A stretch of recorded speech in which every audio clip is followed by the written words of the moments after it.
तो दोस्तों नमस्कार, मैं हूं अनिल और रेसलिंग सुपर धमाल में आपका स्वागत है। तो दोस्तों आपको बता दें कि रॉक ने रॉ नेटफ्लिक्स प्रीमियर पर undisputed WWE champion Cody Rhodes को गले लगाकर उनके साथ दुश्मनी खत्म करने के संकेत दिए थे। हालांकि इस हफ्ते रॉक की स्मैकडाउन में वापसी के बाद उनकी कोडी रोड्स के साथ स्टोरी लाइन आगे बढ़ती हुई देखने को मिली। और वहीं आपको बता दें कि फाइनल बॉस ने स्मैकडाउन में कोडी रोड्स से उन्हें उनकी तरफ होने को कहा और इसका जवाब एलिमिनेशन चेंबर 2025 में देने को कहा है। संभव है कि इस कहानी को दिलचस्प बनाने के लिए आने वाले समय में इसमें रोमन रेंस की एंट्री देखने को मिल सकती है और इसीलिए इस वीडियो में हम ऐसे 3 तरीकों का जिक्र करने वाले हैं दोस्तों, जिनसे द रॉक और कोडी रोड्स की कहानी में नया ट्विस्ट हमें देखने को मिल सकता है। रोमन रेंस की एंट्री हमें देखने को मिल सकती है, इसलिए वीडियो के अंत तक बने रहें। और अगर आप चैनल पर नए हैं दोस्तों, चैनल को सब्सक्राइब करने के बाद ऑल पर क्लिक करें, क्योंकि फ्री है और यहाँ आपको हर प्रकार की रेसलिंग जगत से जुड़ी हुई तमाम जानकारी मिलती रहेंगी। इसलिए वीडियो को लाइक करें, शेयर करें, सब्सक्राइब करने के बाद ऑल पर क्लिक करें। तो बात करेंगे सबसे पहले तरीके का।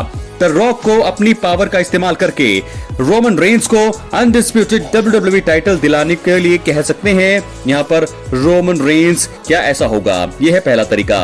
Roman Reigns royal rumble match हारने की वजह से रेसलमेनिया 41 में कोडी रोड्स के खिलाफ अनडिस्प्यूटेड WWE चैंपियनशिप मैच में जगह बनाने से चूक गए थे। रोमन को आने वाले लंबे समय तक टाइटल मैच मिलने की संभावना नहीं लग रही है। देखा जाए तो द रॉक इसने जो है इस हफ्ते स्मैकडाउन में अपने प्रोमो के दौरान बैकस्टेज सबसे ज्यादा पावर होने की शीखी जो है बघारी थी, यानी कि बहुत बात की थी अपनी पावर के बारे में, क्योंकि रॉक जो है अपने कजन ब्रदर रोमन रेंस को ट्राइबल चीफ के रूप में एक्नॉलेज करते हैं और यही कारण है कि रोमन रेंस वापसी करने के बाद फाइनल बॉस को अपनी पावर का इस्तेमाल करके उन्हें कोडी रोड्स के खिलाफ टाइटल मुकाबला दिलाने के लिए कह सकते हैं। इस सिचुएशन में देखना रोचक होगा कि रॉक रोमन रेंस का ऑर्डर मानते हैं या नहीं। क्या यहाँ पर, या फिर ऐसा भी हो सकता है दोस्तों कि रॉक यहाँ पर खुद जो है रोमन रेंस को टाइटल मुकाबला दें, तो ऐसे में रोमन रेंस काफी ज्यादा खुश होंगे, या रोमन रेंस रॉक को कह सकते हैं, या रॉक रोमन रेंस को शामिल कर सकते हैं चैंपियनशिप मैच में। और मुझे लगता है कि ये सारी चीजें हमें एलिमिनेशन चेंबर में देखने को मिल सकती हैं।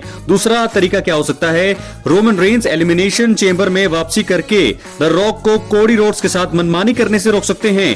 तो दोस्तों आपको बता दें कि कोडी रोड्स को एलिमिनेशन चेंबर में जवाब देना है कि वो द रॉक के साथ आना चाहते हैं या फिर नहीं, और इसी दौरान रिंग में कोडी रोड्स के साथ रॉक भी मौजूद होंगे। WWE दिग्गज सेगमेंट में कोडी रोड्स पर दबाव बनाकर उन्हें अपने साथ लाने की कोशिश कर सकते हैं। और देखा जाए तो रोमन रेंस मौजूदा समय में बेबी फेस बन चुके हैं, इसलिए उन्हें अपने कजन का इस तरह मनमानी करना शायद ही पसंद आएगा। यही कारण है कि एक बार फिर मुझे लगता है कि ये हो सकता है रोमन चौंकाने वाली वापसी करके द रॉक के खिलाफ कोडी रोड्स का सपोर्ट कर सकते हैं। देखा जाए तो ये चीज रॉक को शायद ही पसंद आएगी और वो कोडी से ध्यान हटाकर रोमन रेंस के साथ दुश्मनी की शुरुआत करते हुए दिखाई दे सकते हैं। तो एक एंगल हमें ये बनता हुआ दिखाई दे रहा है कि रोमन रेंस आएंगे और रॉक को बोलेंगे कि अगर रॉक जो है कोडी को बोलेंगे कि उन्हें जो उनका टाइटल चाहिए, या अपनी अगर पावर का गलत इस्तेमाल करते हुए हमें नजर आएंगे रॉक, तो शायद रोमन रेंस जो कि अब बेबी फेस हैं वो आकर के यहाँ पर खिलाफ हो सकते हैं रॉक के, और यहाँ से नींव हो सकती है इस ट्री मुकाबले की, रोमन रेंस वर्सेस रॉक। अब बात करेंगे दोस्तों हम तीसरे तरीके का। रॉक और कोडी रोड्स के साथ आने पर रोमन रेंस इन दोनों से दुश्मनी मोल ले सकते हैं। रॉक ने स्मैकडाउन में वापसी करने के बाद undisputed WWE champion Cody Rhodes को उनके जितनी सफलता दिलाने की बात कही, और संभव है कि रॉक एलिमिनेशन चेंबर में भी कोडी रोड्स को कोई बड़ा ऑफर देकर उन्हें उनके साथ आने के लिए मना सकते हैं।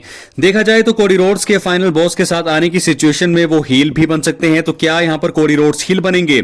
यानी कि एक सेगमेंट से हमें यह भी नजर आया, एक एंगल हमें यह भी दिखा कि कोडी रोड्स जो है यहाँ पर हील बनने के संकेत दे रही हैं। रॉक जो है कोडी रोड्स को हील बनाने के लिए आए हैं? तो ये सारी चीजें हमें इस ओर भी इशारा कर रही हैं।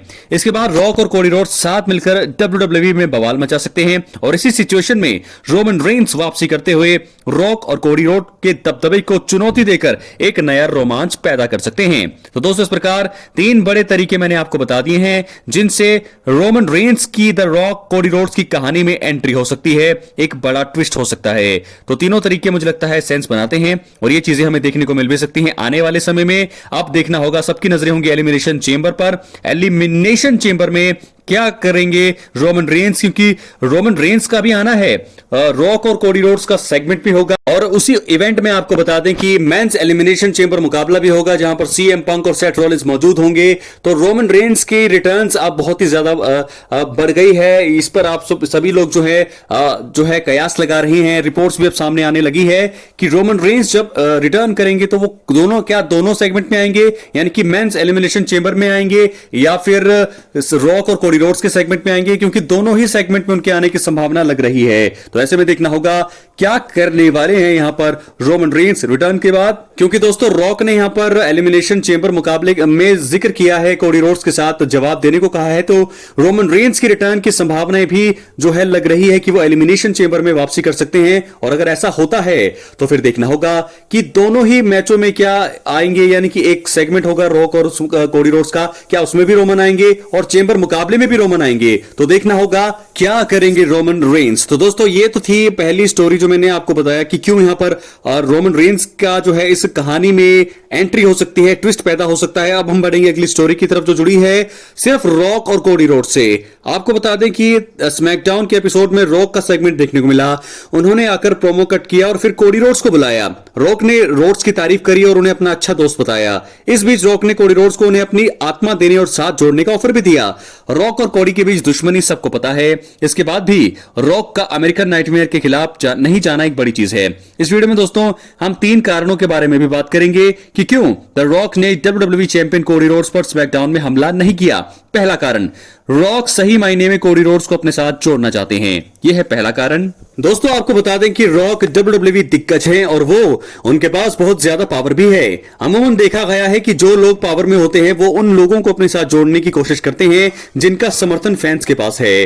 कोडी रोड्स मौजूदा समय में जो है WWE के सबसे बड़े बेबी फेस भी हैं दोस्तों, और फैंस का सपोर्ट उनके पास रहता है। इसके अलावा वो मौजूदा अनडिस्प्यूटेड WWE चैंपियन भी हैं। द रॉक हॉलीवुड के सबसे बड़े स्टार हैं और वो कोडी रोड्स को भी उनकी तरह बड़ा बनाना चाहते हैं। उनके रिश्ते अच्छे हो चुके हैं। फाइनल बॉस शायद सही मायने में कोडी रोड्स के लिए बेहतर सोच रहे हैं और उन्हें अपने साथ जोड़ना चाहते हैं। इसी वजह से उन्होंने कोडी रोड्स के खिलाफ जाने या उन पर हमला करके दुश्मनी आगे बढ़ाने का फैसला नहीं किया है। बात करेंगे दूसरे कारण का कि क्यों यहां पर रॉक ने कोडी रोड्स पर हमला नहीं किया।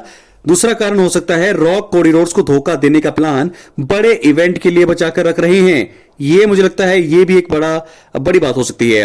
आपको बता दें रॉक ने जब कोडी रोड्स को अपनी आत्मा उन्हें देने और उनका चैंपियन बनने की बात कही थी तो वो तुरंत भी जवाब मांग सकते थे। हालांकि ऐसा करने से शायद ही बिजनेस में उन्हें फायदा होता। एलिमिनेशन चेंबर असल में WWE के सबसे बड़े इवेंट्स में से एक है और फैंस इसका हर साल इंतजार करते हैं। इस इवेंट को लेकर अभी उतनी ज्यादा हाइप नहीं थी, लेकिन अब इसी वजह से WWE ने शायद रॉक कोडी रोड्स की स्टोरी लाइन एंगल को जारी रखने का फैसला किया है। स्मैकडाउन में ही अगर उनके बीच कहानी को आगे बढ़ाया जाता तो शायद एलिमिनेशन चेंबर में रॉक नहीं आते। इसी वजह से WWE ने शायद फाइनल बॉस का सेगमेंट अगले प्रीमियर लाइव इवेंट यानी कि एलिमिनेशन चेंबर के लिए बुक किया है। इससे इवेंट को लेकर हाइप बनी पाएगी और अगर कोडी रोड्स उनके खिलाफ जाते हैं तो फिर द रॉक ज्यादा फैंस के सामने कोडी रोड्स की बेइज्जती कर पाएंगे और ऐसे में मुझे लगता है कि मामला अब बिगड़ने वाला है। बात करेंगे तीसरे और आखिरी कारण का। दोस्तों तीसरा कारण है रॉक का इस समय लड़ने का कोई प्लान नहीं है। जी हां दोस्तों, ये भी एक कारण हो सकता है। द रॉक को एक्शन से दूर हुए काफी समय हो चुका है और फैंस उन्हें मैच लड़ते हुए देखना चाहते हैं। समस्या यह है कि फाइनल बॉस बड़े हॉलीवुड स्टार हैं और उन्हें इसी वजह से ज्यादा समय नहीं मिलता। कुछ समय पहले रिपोर्ट आई थी कि रॉक 41 रेसलमेनिया 41 में मैच नहीं लड़ेंगे। शायद बात सच है और इसी वजह से फाइनल बॉस ने कोडी रोड्स के साथ आने का फैसला किया है। द रॉक अगर कोडी रोड्स पर स्मैकडाउन में हमला कर देते तो उनके साथ स्टोरी शुरू हो जाती। इसी के बाद फैंस दोनों के बीच साल के सबसे बड़े शो में मैच देखने की इच्छा रखते। ये चीज शायद WWE के प्लान का हिस्सा नहीं होगी और इसी वजह से फाइनल बॉस ने स्मैकडाउन में कोडी रोड्स पर किसी तरह से हमला नहीं किया। तो मुझे लगता है कि शायद रेसलमेनिया 41 में रेसल नहीं करना चाहते हैं यहां पर रॉक। क्या है आपकी राय? अपने कमेंट बॉक्स में जरूर दें। बहुत बहुत धन्यवाद।